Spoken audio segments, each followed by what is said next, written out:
If you walk through the district, you'll see a lot of statues and markers, but one councilman thinks there's a real shortage of people of color and women. Our Evan Kozlov is live by Woodrow Wilson High School with how he plans to change that. Well, hey there, Reese. Yeah, and there are two bills that I need to talk to you about. One that has to do with new statues, that's this one right here, and then the other one is with old statues, symbols, names, street names, and we'll get to that one in a second. That's actually why I'm here at Woodrow Wilson High School. But since it'd be confusing to mix these together, let's start with just one, talking about the new statues bill with some help from the sponsor. Basically, the bill's sponsor, Kenyon McDuffie, thinks there's a real shortage of statues honoring our local people of color or women. So the bill would mandate that the city invest in at least 8 new statues, one for each ward, by 2030. So about 8 statues in 10 years. And here are some of the names that they're recommending so far. There's Charles Drew, an African-American surgeon who pioneered methods of storing blood plasma.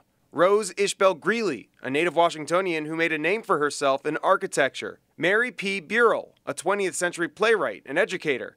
And lastly, the Shahed sisters, Alice, Helen, Dorothy, Eunice, and Ernestine, a prominent family of educators in D.C. Well, it started with a conversation with my daughters where we had rode past and saw in the distance the Jefferson Memorial. As that conversation progressed, it ended up with her saying, you know, Daddy, why don't we have monuments that look like people like us? Then there's Bill 2, which looks to create a new commission to study D.C. monuments, markers, and symbols across the city to assess their so-called cultural and historical appropriateness. Basically, its purpose is to find offensive monuments or symbols and recommend what to do with them. That could include Woodrow Wilson High School, which has recently been at the center of some debate.